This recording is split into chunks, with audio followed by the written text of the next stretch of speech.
What's up, everybody? Welcome to an awesome episode of Axioms on Trial. This is going to be different than what was scheduled. We initially had Matt Slick on to talk with Cease. However, he's under the weather, so we hope that he will get better soon, so that we can have him on shortly. Cease, how you doing, buddy? I'm sure you're a little disappointed, but I promise we'll make it up in the episode. How you been?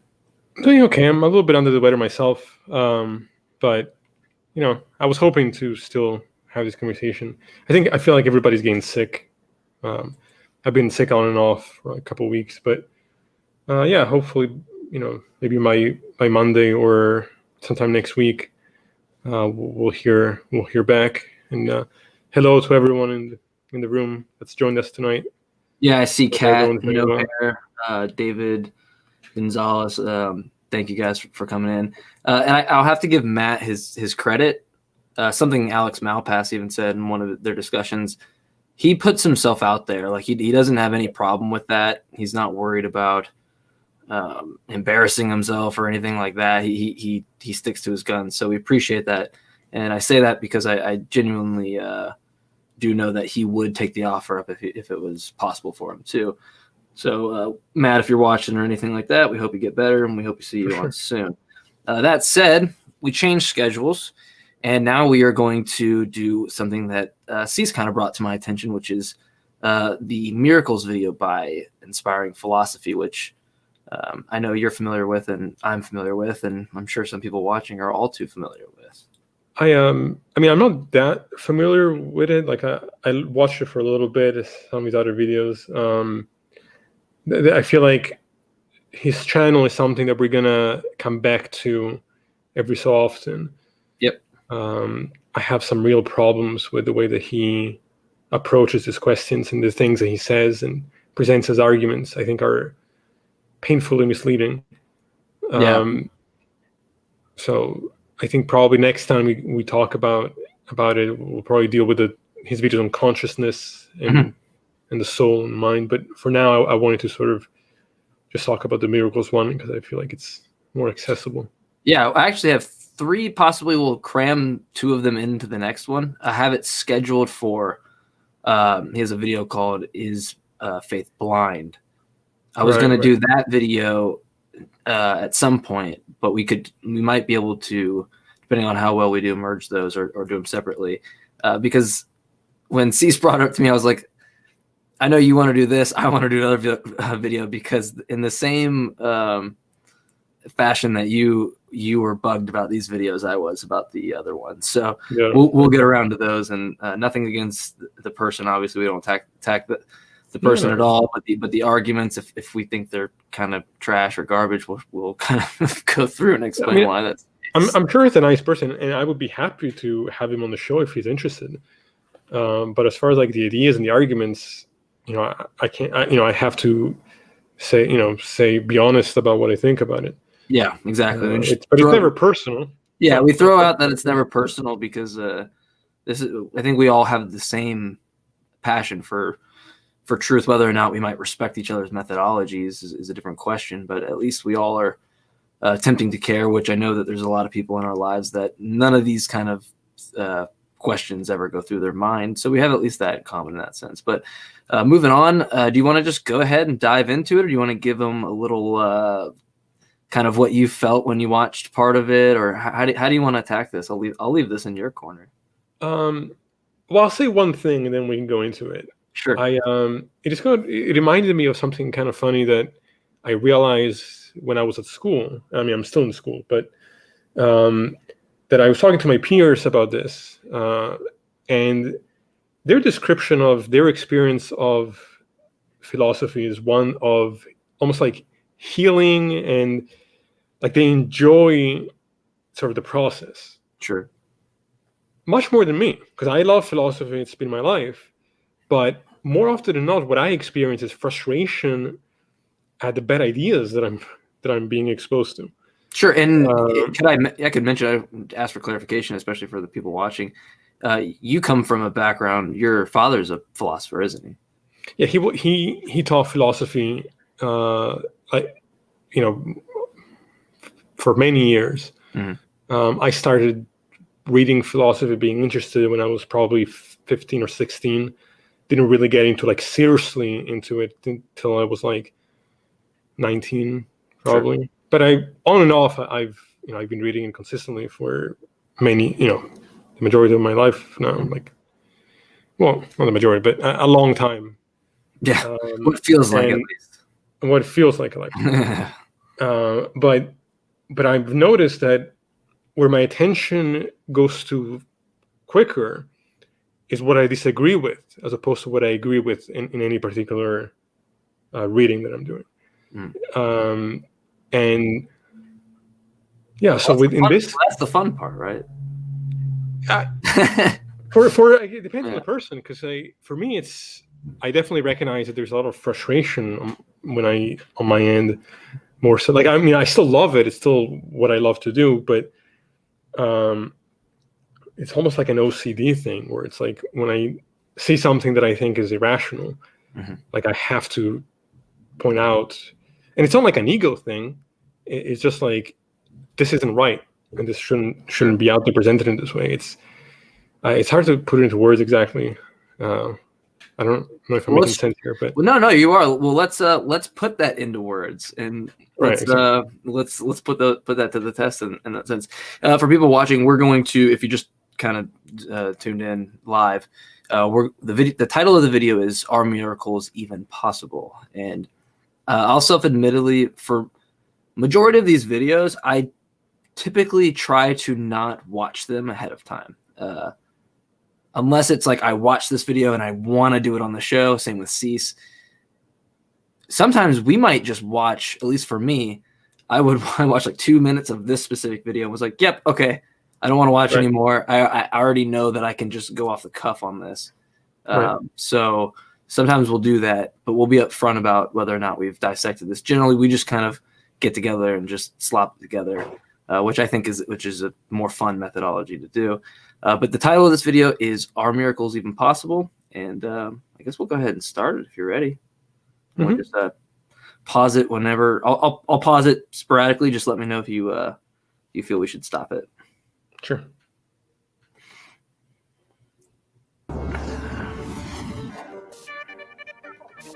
Are miracles possible in the physical universe, or are they impossible because they would violate the laws of nature? Many argue miracles can never happen, and have never happened because the laws of nature prohibit miracles from occurring. Okay, so your stance right away.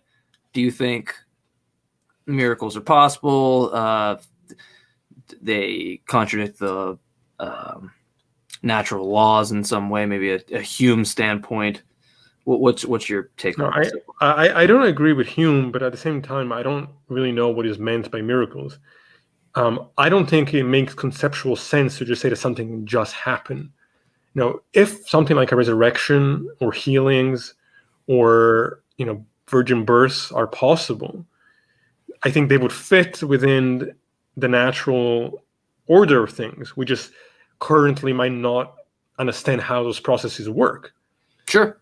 So I don't think to say that it would be outside of the natural system, I think doesn't make any sense to me.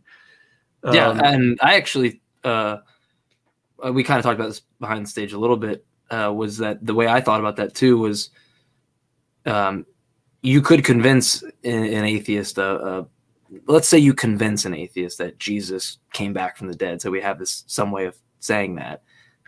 I still feel like the atheist could allocate some understanding of that fact, that miracle is something that's not yet explained, which is what for me kind of shows that it's almost begging the question to use the fact, which is the miracle, if it is, as evidence for a God, because you would have to be inherently using that through your worldview to define that.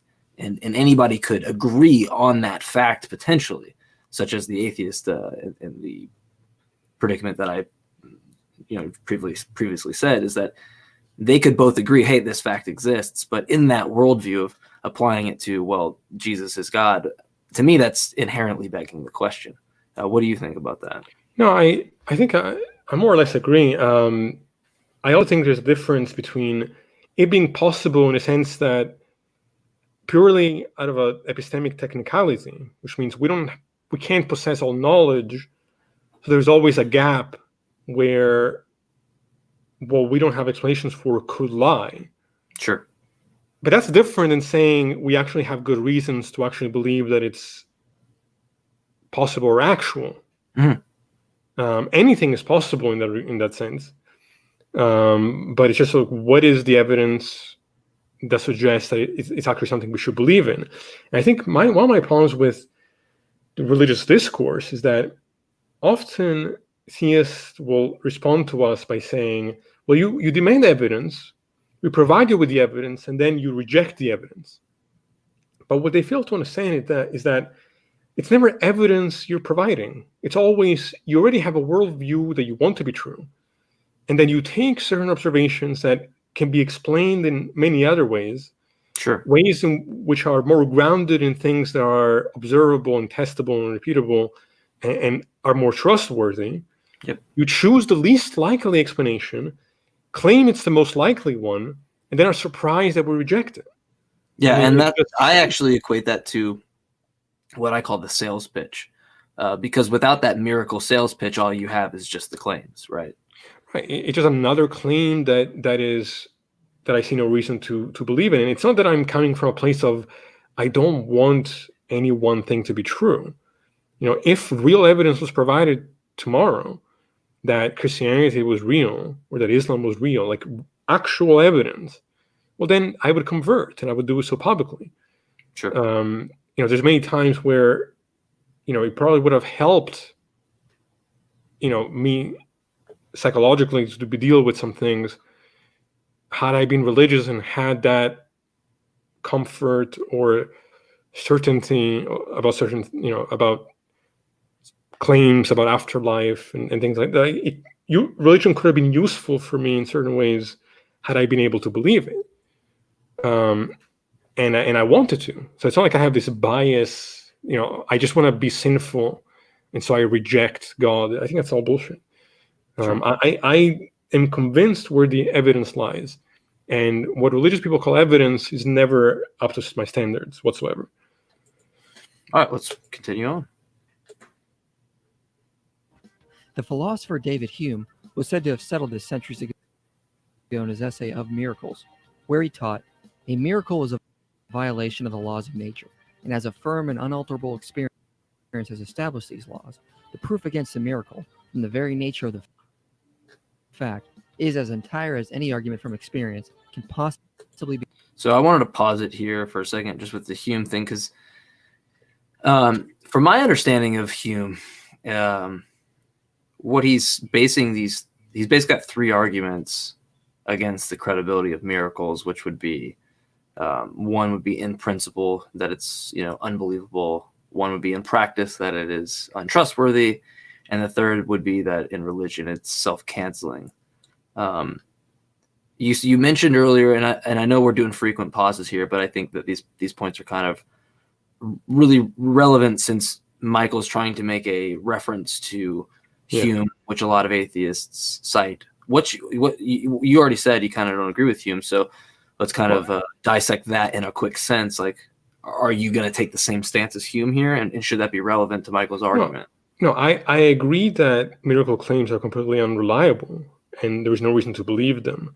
I don't believe that he's come up with any particular proof of why they're impossible, depending on what you mean by miracle. If by miracle you mean outside of nature, I don't know what that would mean conceptually. Mm-hmm. But I don't, like I said earlier, I don't really define miracles that way. Like, if you call a resurrection a miracle, then I would believe it if there was evidence that it was possible within the natural world, or some kind of explanation as to how it could have taken place. That's more than just saying, well, it just happened. Mm-hmm. So yeah. Well, and I think, I guess my last question before we go on is, do you think it makes a difference if Michael is looking at, say, these natural laws in a prescriptive sense, the same way you would for the presuppositionalist who looks at these transcendentals? Would it change what you would think would, what he's deeming as fallacious in Hume's argument, if he's viewing it from a prescriptive nature and say Hume's looking at it from the correct descriptive nature. Yeah, I mean, if that makes obviously a difference to his analyzation on that. Well, yeah, because I think that would result in Hume actually be making a different point. Yeah. So it just depends on how. I haven't seen the whole thing, so yeah, it would depend. Sure. I was just curious on that. That's all. All right. Hopefully it doesn't mess up. Be imagined. It is a miracle that a dead man should come to life, because that has never been observed in any age or country. There must therefore be uniform experience against every miraculous event. Otherwise, the event would not merit the appellation. So basically, he says, because miracles violate the laws of nature, and because the experience of ordinary history confirms this principle, therefore, because miracles are outside of our experience, which establishes the laws of nature, they are impossible.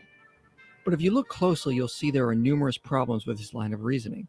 First is the idea of how Hume establishes the laws of nature, through unalterable experience. However, Hume and others like him haven't evaluated all of human experience. They have merely evaluated their own experience of the world. In addition, one has to realize that humanity has not yet seen everything there is to see, nor solved the vast mysteries of the universe. So you can't say your experience establishes unalterable laws. So you can't make an immutable law of nature just from your experience of what you've observed. That is not logically possible. Any comments on that? Because I mean, this is only a problem if you're talking in terms of certainty.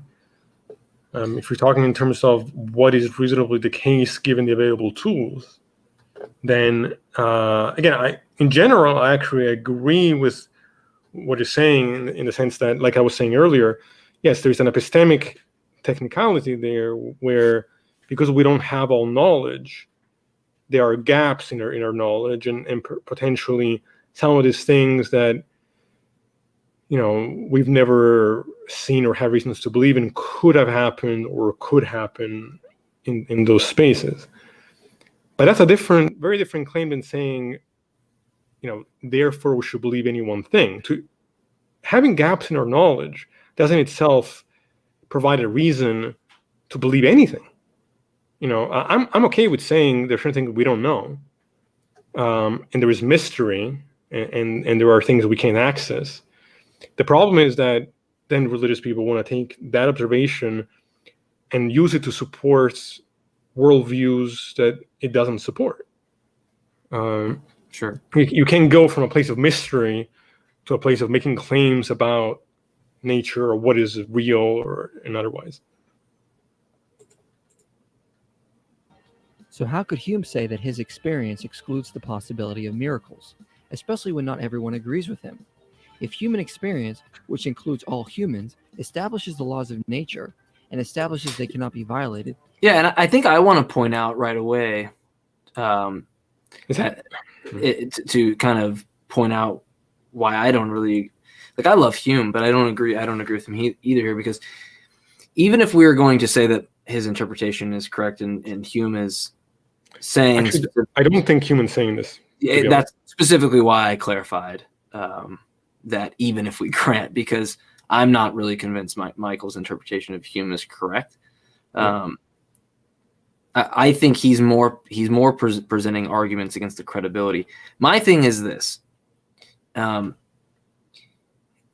this isn't about excluding the necessarily the possibility, right? It's to say, even if I grant possibility, it's to go off of what would be most probably true. And to me, so a miracle is already by definition the least likely thing that's going to be possible. So if I just use an example of Ralph is friends with Beth.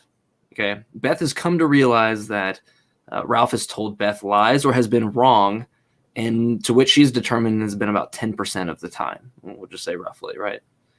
And Ralph tells Beth that he's flipped a coin and it landed on heads. So we know the probability of such is 50%. We also know that Ralph has a chance of lying about 10%. It's more likely that the coin flipped heads. It's probably a better thing that we could go off of rather than his 10% of lying. So we should believe Ralph probabilistically, possibly we could believe him that it's a chance. There's nothing really problematic with that. But if Ralph flipped it 10 times and then he claims that it landed heads on all 10 times, given that we know there's a 10% chance that Ralph is lying and a 0.1% chance that the coin did as Ralph says, Beth should not believe Ralph. And we're not even into a miracle standpoint yet. We're just at a 0.1% chance of probability of this happening, which I don't think we would deem as a miracle because somebody has done that, right? Yeah. So if we extrapolate this miracle, which by definition is the least likely, we should be under the obligation not to accept it as true, but it's not to say that it is not possible. It's just to simply say that, to me at least, when you have, it all kind of wraps itself when you have this defeater for other miracle claims. When you start to say, well, now if there's another miracle claim that person doesn't agree with, now you have deception via the devil. But you could never prove yourself wrong about that position on miracles. And I think because of those instances you can bring up, the more reasonable answer is to not accept that proposition. But I think it's even worse than that, because you can't even begin to talk about probability until you've established something is not just possible, but has been shown to be actual. Which is why, when people try to claim that the resurrection of Jesus Christ is a historical fact, it's delusional. Because it doesn't, aside from the fact that there are other explanations that best explain and have more support for them being actual than a resurrection, history in principle is trying to give the most plausible likely scenario back in time. By definition, a miracle claim wouldn't fit that. I think it's just, before we can even talk about probability, you have to move into the space of potential to actual. With the example of the coin, or with probability in general, you're referring to things that have actually happened in nature, that we've observed, and then comparing the statistics. With miracle claims, we don't have that. At best, we have certain phenomena that we haven't explained, don't really understand, that then you have a certain group of people claiming, it's just, we know it's just one thing. How do we know? We know it through faith. It's just not, I think it's not a sensible approach. Sure. Then how do we account for people who report miracles in their experience?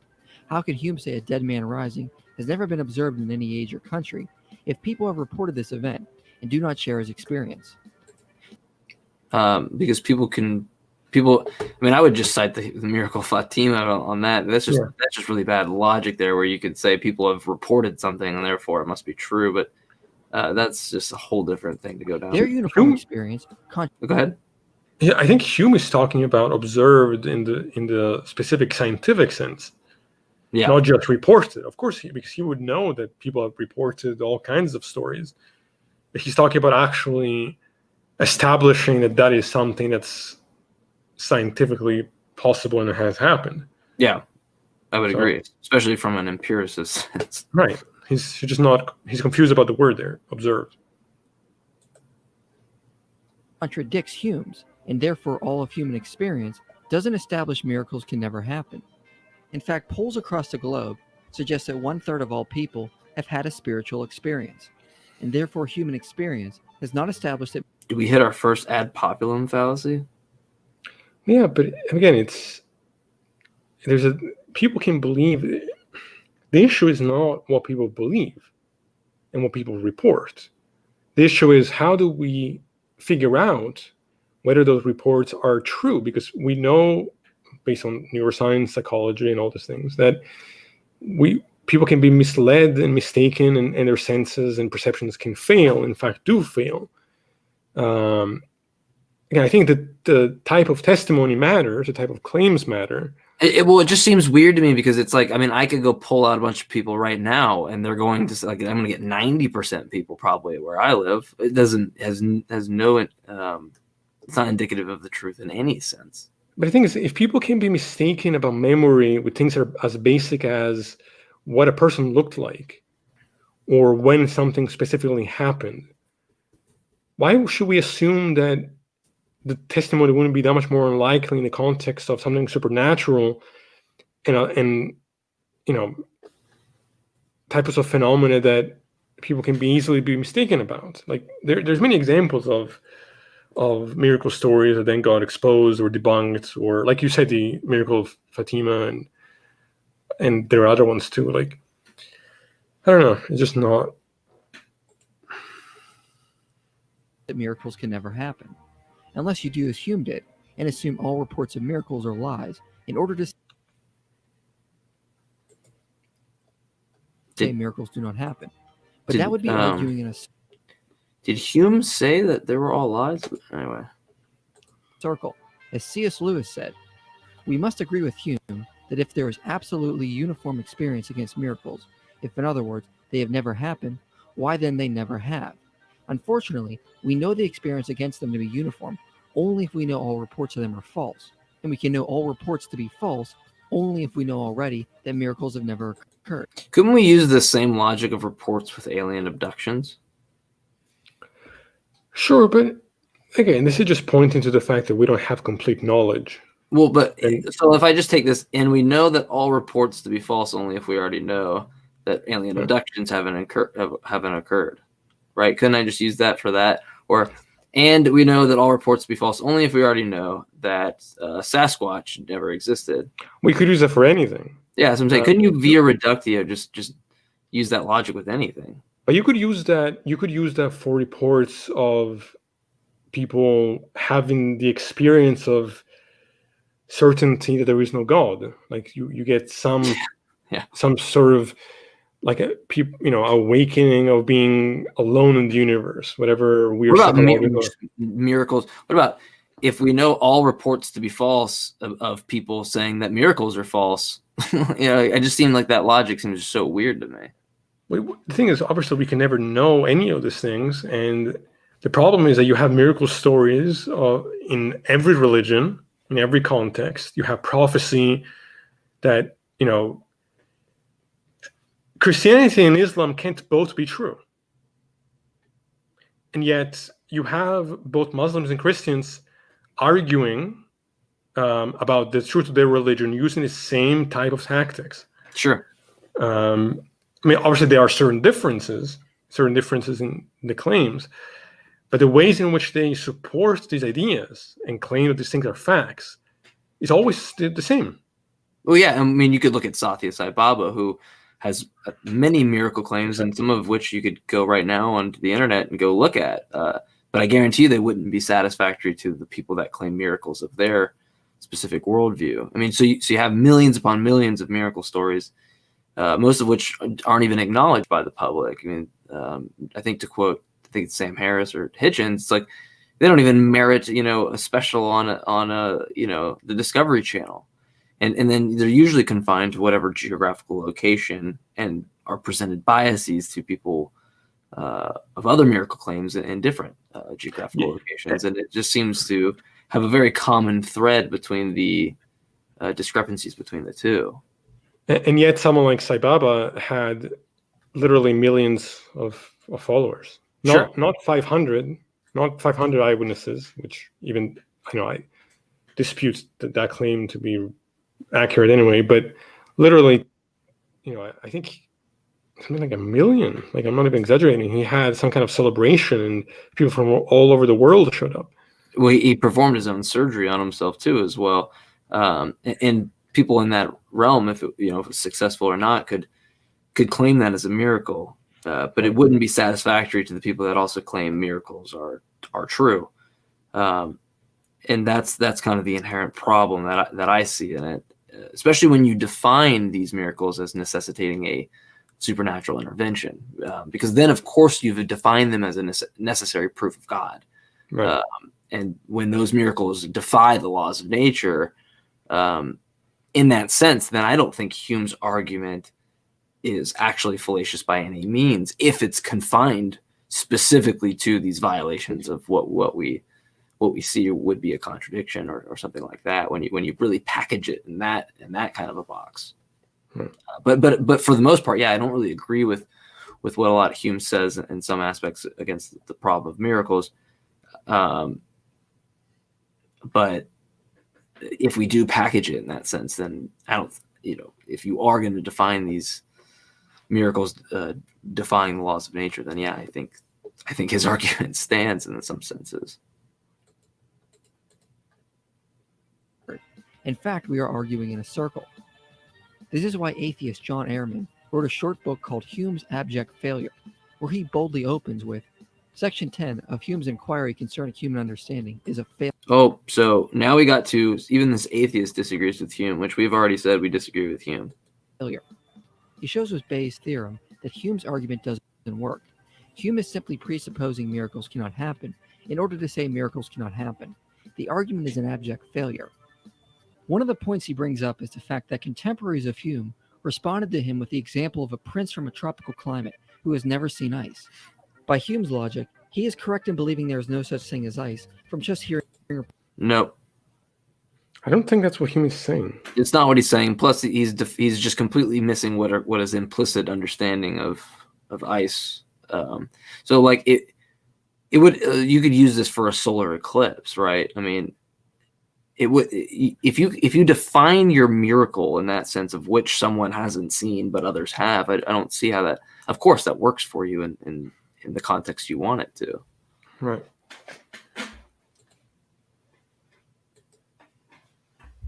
Reports of its existence, since that would be extraordinary by his experience alone. No. So, I guess at that point, what you're arguing is anybody ignorant to just general things that would seem extraordinary would require. I guess I'm not saying would require extraordinary evidence, but would just be default not possible based on what he's saying. I think that's a misunderstanding of what he's reading about Hume, and B, just not understanding the difference between like an implicit understanding of. If you don't believe something and the rest of the world does in some sense, that we have empirical implicit data, I mean, that's your argument of ignorance is not, I don't think it's valid in that same sense that you're using this for a miracle, but I don't know. What do you think? Well, I'm somewhat confused as to what Hume is saying, because I don't think he's claiming what they're saying he's claiming. He's not saying just because we haven't had an experience of something that therefore it's not true, is he? No, it would. That's that wouldn't coming from Hume. It wouldn't make any. That would not make any sense for me. It would be inconsistent with everything he stands for. Yeah. So I think he's trying to say something different, which is,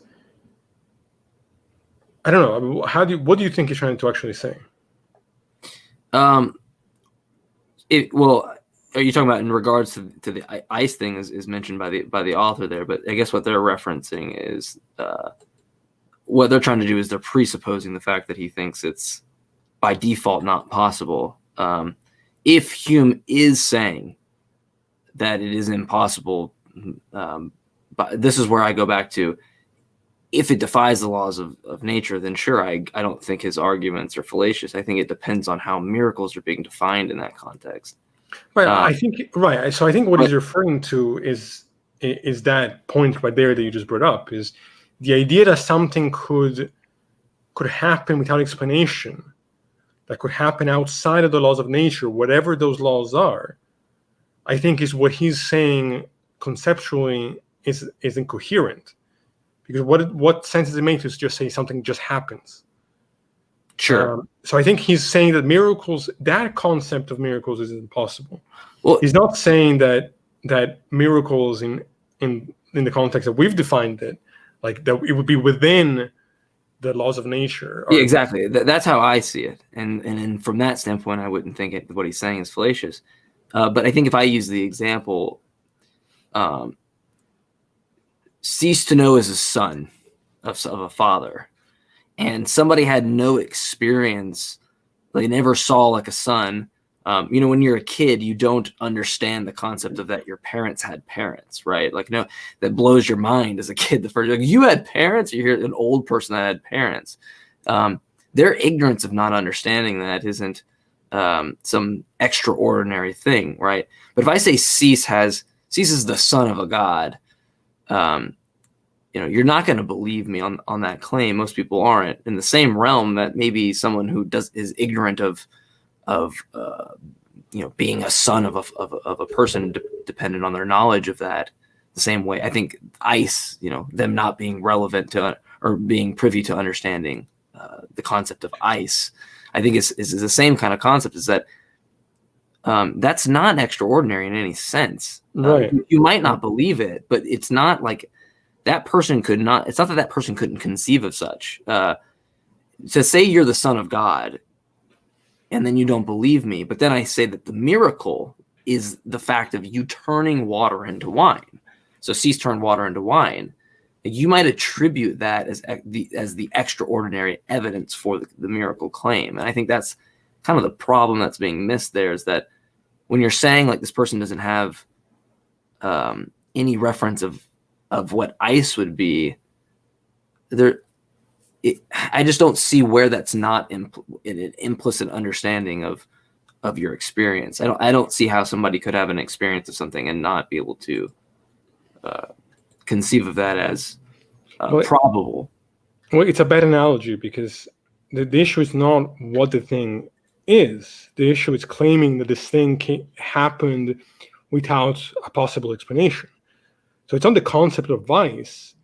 It's the idea that ice could exist without any kind of naturalistic explanation to explain the phenomenon. That's what he's referring to. Sure, and with a claim like ice, like I wouldn't be wanting to see some extraordinary evidence with any of these miracle claims, which by definition are usually extraordinary, especially if they are defying some sort of laws of nature. I just think that the type of evidence you expect there is why it's not analogous in any sense. Let's see what else he says. And thus he could say it is impossible for ice to exist.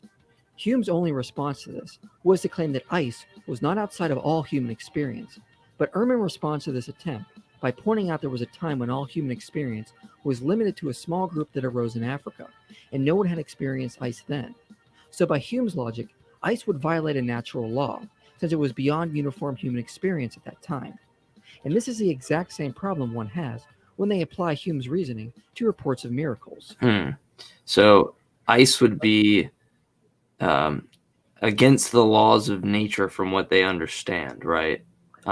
Wouldn't that be just something that they don't understand as a natural event? I mean, to presuppose...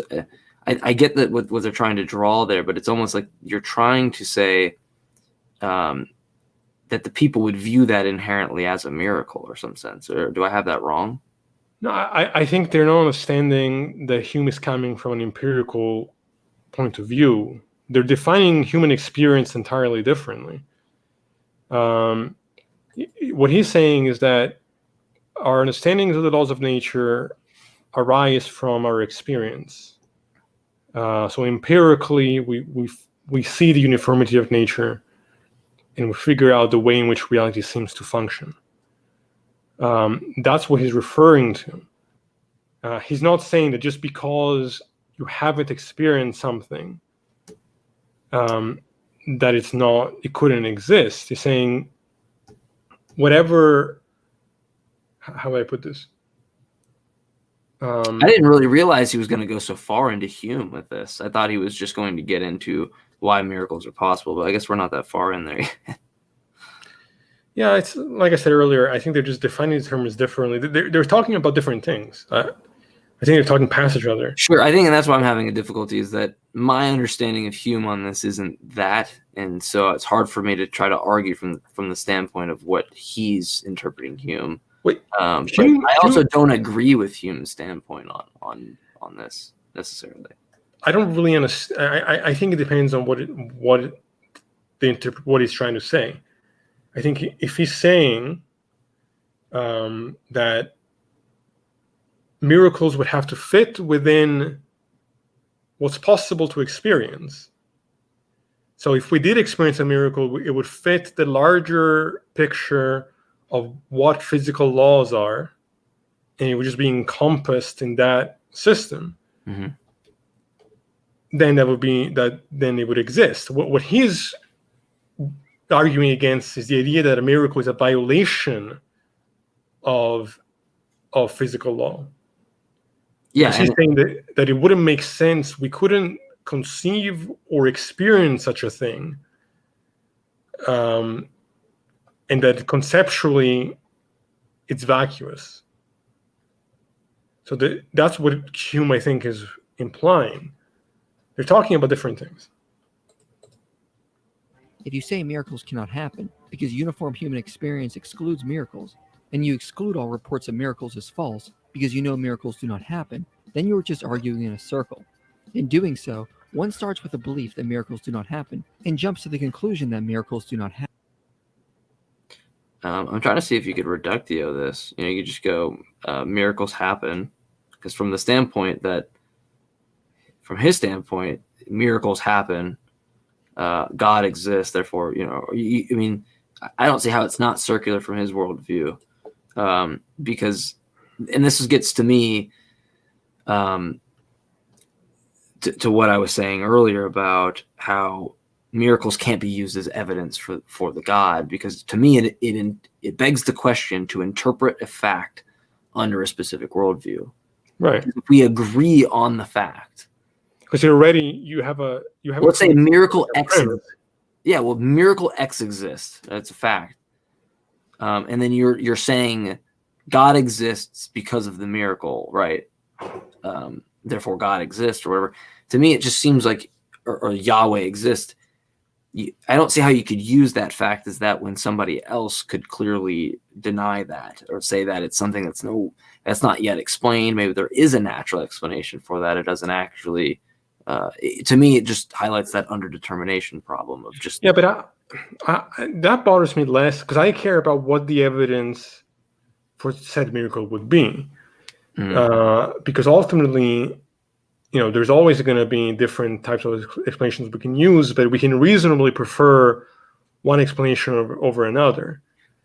It's true that, even if we saw resurrection, it wouldn't necessarily prove the truth of Christianity, but it would be enough, it would be convincing enough for me to trust that that's what happened. I wouldn't be certain. Like, I'm not certain of anything really, but it wouldn't be as discardable as other types of claims or supposed evidence. But the problem is when you take an event that we haven't fully explained and then try to fit it in a worldview, you already have a premise you want to be true and haven't proven to be true. It's like a God of the gaps type of thing. Sure, exactly. I mean, for me, it's like, even if we had contemporary evidence for whatever the fact is, the miracle, I refer to it as the fact. Like, it still wouldn't be satisfactory. And why? I mean, because the people purporting that these claims are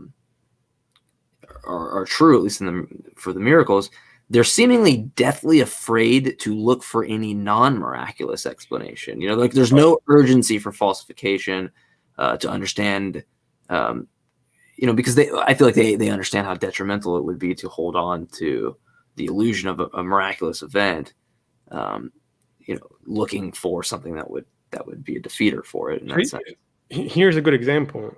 Someone is sick, the doctors think that he's going to die, and he makes a recovery that would be deemed miraculous. Like, doctors can't figure out how it is that this person got better. We lack an explanation. Sure. What you find is that in every context, if he's a Christian, if he's a Muslim, whatever, the particular believer will say, there we go, that's evidence for my faith being true. Despite the fact that we see that type of thing in religious context, we've seen atheists who don't believe get better, Things that we don't have an explanation for do happen. But that's all that we can observe. That something took place, we don't fully understand it, and we don't have enough information to really go and make any particular claim. Instead, they how do I say this? They try to fit in a context that is not actually supported by the claim. Is the point? Sure. Happen. But what about Hume's second part, where he says that no testimony is sufficient to establish a miracle, unless the testimony be of such kind that its falsehood would be more miraculous than the fact?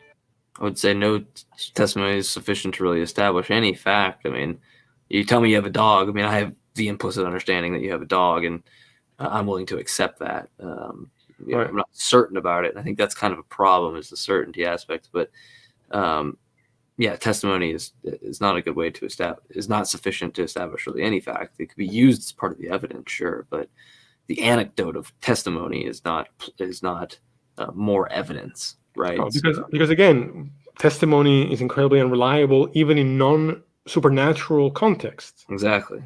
So why would we assume that? Well, let me put it this. Oh, sorry. Go ahead. No, the more unlikely or the more strange the claim, the least likely it is for someone's testimony of it to be accurate. Sure. And if we say that, my grandma got abducted, says she's got abducted by an alien, and you have that as evidence. If you were to say like 20 people say the same thing about the same thing, like that to me is not, and that plural of anecdote does not equate to more evidence in any sense, especially when you can contrast them and show that they're not consistent. But the ironic thing is that every religious person recognizes this outside of their religion. Like if 30 Muslims were to go to a Christian and say, we've observed this miracle that proves Islam to be true, and we've all observed it, the Christian would say, well, you're under a misconception, maybe the devil is at work, maybe you're wrong for. They can never recognize that for their own faith. This is the hypocrisy of the approach. Well, yeah, you have that's the defeater for all the other miracle claims. I mean, it's just that you can have deception by the devil, but you'll never falsify your proposition of the miracles, and you'll never prove yourself wrong on your position, which it endeavors to establish. In other words, the miracle itself must be more probable than if the person was lying who's reporting it. Well, obviously, one needs to evaluate the. So if it's obvious, then you shouldn't believe somebody when they make a claim about a miracle, right? Because it's by definition the least likely. The evidence for the specific miracle claim and weigh the options to see if the evidence favors its truth or falsehood, not dismiss it outright from a philosophical presupposition. Hume has said nothing the theist would reject. As John Ehrman says, all the parties on the opposite side of Hume in the 18th century debate on miracles knew that miracle claims could not be established without the help of very strong evidence. In some cases, they thought they had produced the required evidence. Perhaps they were wrong, but to show that they were wrong takes more than solemnly uttered platitudes. When it comes to the resurrection, for example, Christians will argue it is more likely the event happened over the possibility the apostles lied. For Hume to say this is not at odds with what Christians argue. In other words, Hume has said nothing really profound, but an obvious point of agreement on both sides of the aisle. Another error is how I really take exception to the fact that he says Hume has said hasn't said anything profound, given the context and time of when he said it and the implications of like being an empiricist at the time. But they're misrepresenting what Hume was actually saying. He was starting from a different definition altogether. And what evidence have they reported? No one needs to claim that the apostles lied. That's completely unnecessary. I can fully believe that they believed everything they said completely. That wouldn't add any truth value to the claims, because people are wrong all the time about the things they believe and things they claim, things they see. So who cares? Yeah. I mean, that was my whole problem with a debate that, not really a debate, but a conversation I had on Discord with somebody was, it wouldn't matter if I told you aliens came down, abducted Jesus and took him away, and then put a hologram. To me, that is just, not even to me, but it is by definition more likely, because we have an understanding, empirical, basis for life existing on a planet, being intelligent enough to leave said planet with technology. I don't see how, even though that's so astronomically unlikely, it's been demonstrated in some senses, as opposed to the resurrection via a god, from a person who was born of some type of pathogenesis, some type of asexual reproduction. So it's just, the whole thing together to me is just clearly the least likely by definition. And if you hedge your bets on that, that's fine. I just, not the route I would like to go. It's been demonstrated in psychology that people's perceptions can be wrong. It's been demonstrated by history that people can die for their beliefs without that having anything to do with the truth value. I mean, that's the argument that Christians or Muslims will use. It's, well, why would they die for what they knew was false? Like, no one's saying that. Why are they not tempted? I mean, we see Islamists die for what they think is true all the time. In the World War, the kamikaze, wasn't even a religious ideology. It was a political one. And they gave up their life based on some bizarre notion of, pride in their nationality and tribalism. How many cults of drinking the Kool-Aid? Well, exactly. It's just such a nonsensical argument. It's just not paying attention to history. Hume defines a miracle as a violation of natural law. This is extremely odd for two reasons. First being that theists have defined miracles long before Hume ever came onto the scene. Really? Because I feel like they've struggled the same ways the term spirituality has been defined. No one ever agreed that Hume's definition was the universally accepted definition. No one ever agreed that Hume's definition was the universally accepted. I didn't know things were universally accepted definitions. The funny thing about that is that I actually don't think they're dealing with his actual definition. That's the problem with this, is that they're dealing with something else. Yeah, he's taking the quote of it, and my problem is that even if the miracles are defined as such, I see no problem with it. Now it seems that he's raising the problem that that's not the way it's defined. Right. Well, that's fine, but if you're going to define it, I mean, you have two options. I feel like you have the option of defining it as a violation of the laws of nature, defining it as the least likely thing to happen. And in that case, I mean, by definition, I shouldn't believe you. Long before Hume, Thomas Aquinas pointed out a miracle is an event beyond the powers of the natural order, not a violation of the natural order. What does that mean? Yeah, well, thanks for the clarification, Michael. Right before Hume, Samuel Clarke rightly pointed out a miracle is best defined as an effect produced contrary to the usual course or order. So he's going to point out how everybody can't agree on what the definition of miracle is. Cool. Of nature, by the unusual interposition of some intelligent being superior to men. This traditional understanding of a miracle better captures what a miracle is, because a miracle is when an agent outside of the natural world inserts or changes something in the system the natural world could not bring about. An agent outside of the natural world, by definition, violates the laws of nature. Does it not? I mean, from my perspective, you're talking about something that is outside the natural world, presumably outside time. That's gibberish to me. That means nothing. That doesn't mean anything. What does that mean to exist out time? That to me is a definitional defiance of the laws of nature. It's a definition that has no linguistic meaning. I mean, and that's actually what Hume is arguing against. He's saying that these types of notions don't mean anything. That's what he's referring to.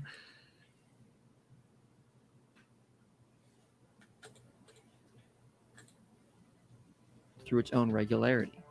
The laws of nature are only meant to describe the effects of how natural things operate if left. I love how it's descriptive for Michael in this concept of miracles, but it's prescriptive in every other argument he uses. Untouched. But that means natural laws do not exclude the possibility that an outside agent could change or feed something new into the system. And then, of course, the laws of nature can then describe what takes place after the fact. If you turn water into wine, then if you drink too much of it, it will intoxicate you, according to the normal law of nature. But the laws of nature cannot forbid God feeding a new event into nature. After all, the laws of... So the argument here is, the argument is, if we want to just change what we understand about it, it can do that because I say it can do that. It's not an argument. That is just to say, I can postulate and conceive of an idea that just changes what we understand about the laws of nature. And therefore, it's okay because I've created this panacea of a remedy that prevents my position from being wrong. Well, of course, when you define it that way, you'll never be fucking wrong. Ever. Right. You'll never be wrong. Right. It's just an idea that he hasn't, You'll never be wrong if you define it as such. And this is exactly why I have the the problem when you define it as some type of, I said this earlier, when you define, and quote me, any Christian, you can go back and literally quote me, when you define these miracles as necessitating a supernatural intervention, well, then of course you've defined them as a necessary proof of God. You're begging the question inherently. And when these miracles defy the laws of nature, Hume's argument isn't fallacious by any means, from my perspective, at least. Nature cannot prevent God creating the whole thing in the first place. It couldn't prevent him from creating a triangle that sides don't equal to, or angles don't equal to 180 degrees, apparently, as well. The regularities that science has observed. This is why the philosophy... I mean, he could just take any analytic or synthetic, or he could take any like a priori concept. You could take like bachelors, unmarried bachelors, or squared circle. You take all these concepts and just throw it out the window, and just dismantle what most theist philosophers argue, which is that they always exist, and that's you're never going to find in the corner of some universe where these a priori things are just changed somehow, right? Like these synthetic a priori, like all bachelors are married, as opposed to like an analytic where like all bachelors or all married men are happy or something like that, where you're now introducing like this new kind of information to it in the analytical sense. But in the synthetic sense, it just seems to me, it's like, well, of course, I mean, like it just blows my mind. It just blows my mind. I want to give a shout out to my brother and nephew, who I think are in the chat. Oh, nice. Oh yeah. Love you guys. And they just said an interesting comment. They said, you seem to be converging on the idea. Yeah, there you go. You seem to be converging on the idea that one miracle is insufficient to support supernatural. That is what is needed is a collection of miracles all pointing to the same supernatural intention. What do you think about that? Yeah, and I mean, they're saying, by definition, if a miracle is something that is extremely rare, that we're not going to see that type of evidence for miracles. But that's the problem. That's why they're not things I trust, because what I believe are things that have that type of evidence. I want to point out something that David had said, is that could it be that we just know that what they're saying has validity and it's true? No, it's just all lies and trickery. Why do you think people are lying to you? It's not about people are lying. This is about whether, So this is the box, I think. And Cease, I'll let you go on this, but real quick, all I would want to say is, I would never have to assume anybody is lying, because they could still be wrong and be completely genuine with their belief. Right. So that's what I was going to say. And so can't we know that what we're saying is valid and it's true? You have no methodology to establish that truth. That's the problem. Because you don't have a scientific method you can apply, especially if a miracle is something that is so unlikely. Exactly. It prohibits that. Right. It's almost established as a way that you get around the rigorous process everything has to go through to determine its validity. Even if it happened to be true, you would be irrational to believe in it because we don't have the data that would make it rational to believe it. So all you have is sort of the bias that you just believe it's true because you believe it's true and you want it to be the case. Sure. Now, if somehow miracles, instead of being something that are rare, or something that somehow became something like a process that would fit a scientific theory, where now we can consistently show how a resurrection is possible or how a healing is possible, and show that in detail, not just to say, oh, well, it just happened, but explain the process the way that you would any other scientific theory, then there would be enough evidence for me to trust in that and also to trust a particular religion. Yeah. I would want to just say one more thing is that we love David, good friend of ours, but I want to correct this, is that when you say you discredit any possibility of me believing you in that comment you made about unicorns. So a reductio, if she's trying to just apply some kind of reductio ad absurdum, if that's what was going on, that doesn't invoke some reality where she's just always lying or thinks it's always a lie. She's just simply showing by virtue of the argument that it's incoherent to her. See, all these things only make sense once you've already decided that the premise you haven't proven is true.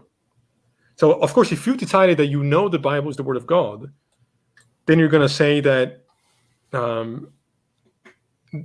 Then you're going to say that all these things are obviously true because it's what it says. But, I mean, I just wanted you to read this one. Yeah, but okay. I know that's something you can. Well, the thing is, even if there was a space where that could be, we wouldn't be able to understand it or communicate about it. I don't think saying. I think we've talked about this before. I don't think it makes any linguistic sense to say what exists outside the universe or what exists outside quantum physics. Even if such a thing was possible, we would have, by definition, no access to that. Yeah, quantum physics is also explained by science. I mean, your brother is a quantum physics teacher. I mean, I understand why he says this. I understand he's saying that the creator can't also be inside his creation. But he's already assuming that it's possible or makes sense for something to exist outside of that to begin with. That God would be the primary existence. When existence is something understood linguistically as something within space and time. Mm-hmm. So if somehow there could be a different plane of existence, we have no access to what that would mean linguistically. These are just kind of vague words that I don't think have real content in them. Sure. I would love to have David Gonzalez and my brother on to have a conversation about this, because I think my brother would do a better job at expressing what the problem fundamentally is with that approach. Sure. I think just linguistically, I think that you hit a wall there that you're not recognizing. I understand why you're hitting the wall, but it's still a wall. Keith Ward says, the notion of an event beyond the natural powers of objects is more satisfactory than Hume's idea of a violation of a law, since it does not carry the connotation of arbitrary interference, but rather a temporary elevation of powers beyond the natural. C.S. Lewis also explains why Hume's definition of a miracle is not adequate with our understanding of natural laws. If this week I put 1,000 pounds in the drawer of my desk, and 2,000 the next week, and another 1,000 the week thereafter, the laws of arithmetic allow me to predict that the next time I come to my drawer, I shall find 4,000 pounds. But suppose when I next open the drawer, I find only 1,000 pounds. What shall I conclude? That the laws of arithmetic have been broken? Certainly not. I might more reasonably conclude that some thief has broken the laws of the state and stolen 3,000 pounds out of my drawer. Furthermore, it would be ludicrous to claim that the laws of arithmetic made it impossible to believe in the existence of such a thief, or the possibility of his intervention. On the contrary, it is the normal workings of those laws that have exposed the... Okay, so right there, he just said it. It's not that an event just happened. He gave a perfectly plausible explanation in naturalistic terms of a thief stealing the money. Now, if a miracle is equatable to a process like that, then by all means, miracles within the natural system are possible. But that's not what it sounds like, the way people just talk about miracles. That doesn't usually seem to be the definition they use. Sure. Is the problem. Existence and activity of the thief. Through this analogy, we can see a miracle. This is a really bad analogy, too. Doesn't violate any natural law. It only is evidence of an outside agent changing something or interfering with the system that the laws of nature would describe had normal operations taken place. But they are not violated, since something natural doesn't cause the effect, but something beyond the natural operations. The second problem with Hume's definition is how natural laws are actually viewed. If miracles are a violation of natural laws, there is really no way they can violate natural laws according to the main theories of what natural laws are. None of them contradict the existence of miracles. A violation of natural laws. There's no real ways that they could violate natural laws. First is the regularity theory, which says that natural laws are not really laws, but generalized descriptions. Okay. What's going on? Of the way things naturally happen in the world. On this view, no event can violate a natural law because they are only generalized descriptions of what occurs in nature, but not preventing causes from outside the system. The second is the gnomic necessity theory.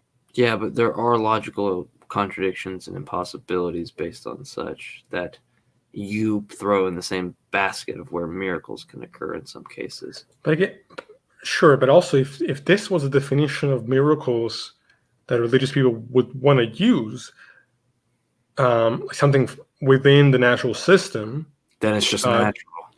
Then it's just natural and not something human would be opposed to. Yeah, it would just be something we describe as a natural event. I mean, it would go back to the ice concept of him just claiming like, well, it would be impossible. Well, yeah, no one's saying that things we don't understand yet are impossible. I mean, we're saying that things that break these laws of nature by, definition of a contradiction or definition of whether or not you're with what that one guy said, he could just instantiate some kind of thing where almost it seems that synthetic a priori claims can just be violated at a whim because God just can do it because God. Right. But whatever. Which says natural laws are laws about what things in the natural world can and cannot do on their own. On this definition of natural laws, miracles would be seen as naturally impossible events, or in other words, events that cannot be produced by natural causes. But if something is fed into the system from an outside agent, then a miracle is not produced by the normal regularities of nature, and therefore a miracle would not violate any law of nature, since the event's origin is not from within nature.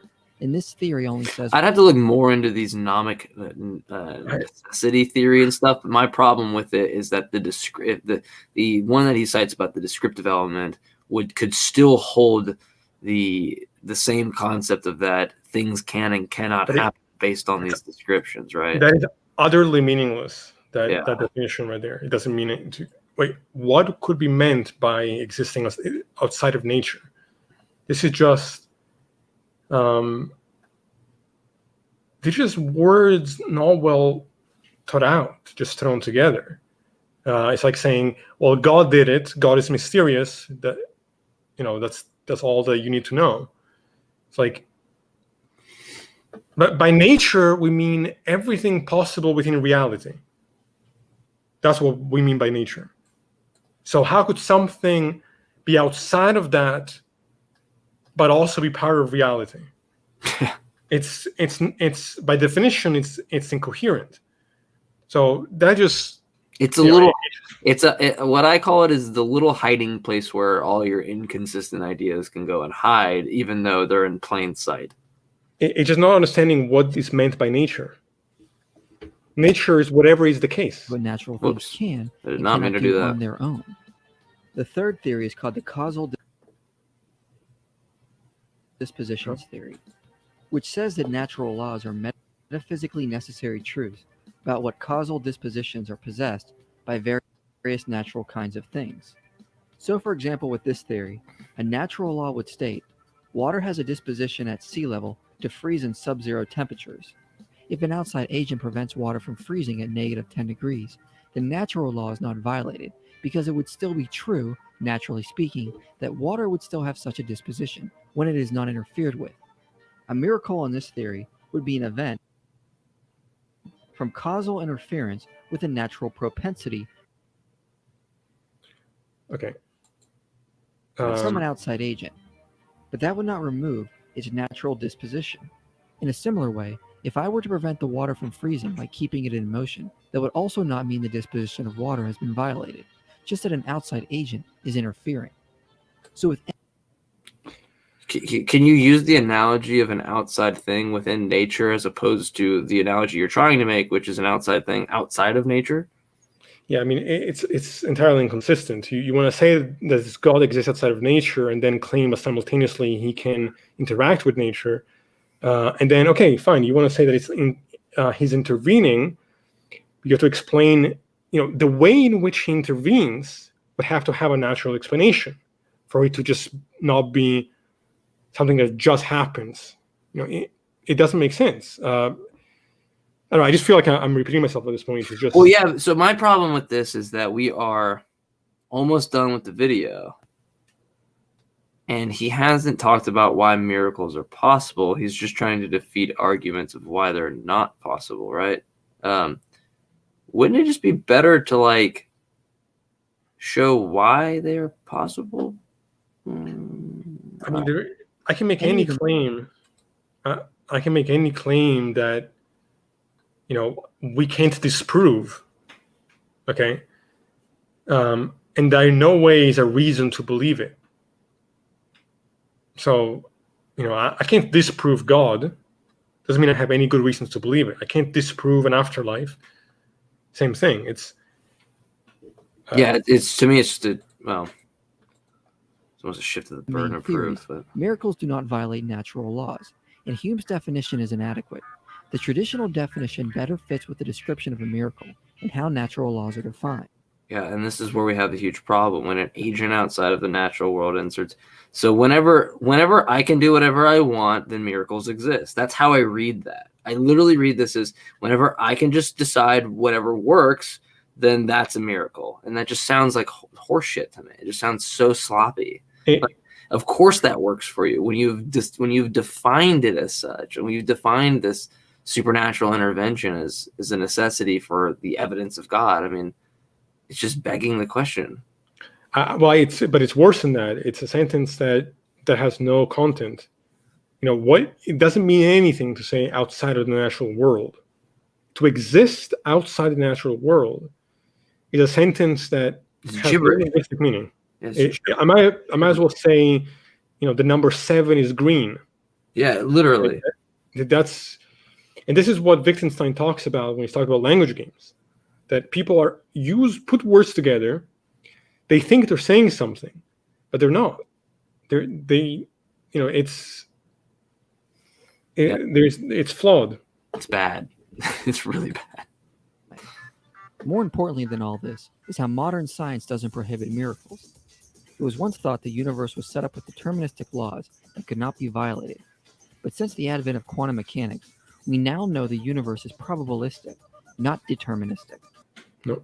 No, it's not. It's entirely deterministic. That's really bad. Yeah, that's not what. If you guys want to go see our conversation with his brother about this, it was one of the first things we talked about. But yeah, it's the first episode. My brother exposes this type of misconception. It's the fact that there is probability doesn't mean that it's deterministic. Yeah, if you guys are interested, go back and check that episode out. That's in probably the very beginning of the first episode too. It's pretty much what I lead off with. In other words, the laws of nature are only approximations of what will most likely happen. But according to quantum theory, irregularities are allowed at the far end of the probability bell curve.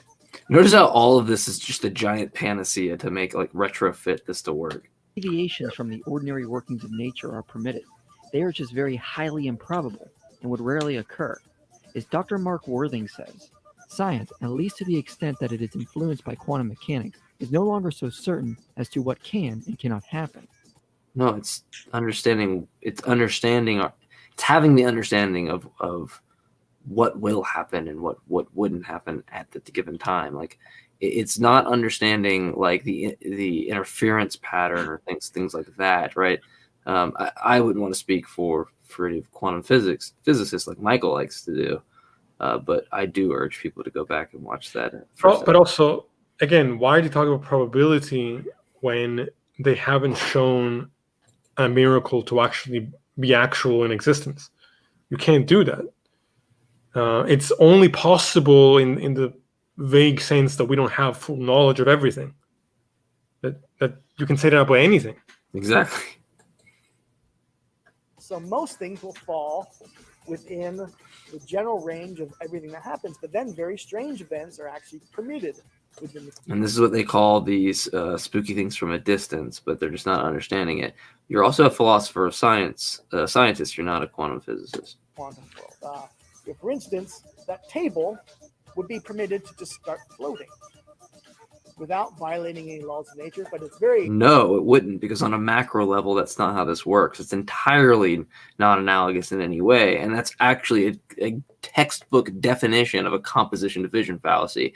You don't get to infer any whole based on its parts. You don't get to infer the macro based on the micro. It's not how it works. You don't get to base quantum mechanics with classical mechanics. Also, let's say that the table started to float.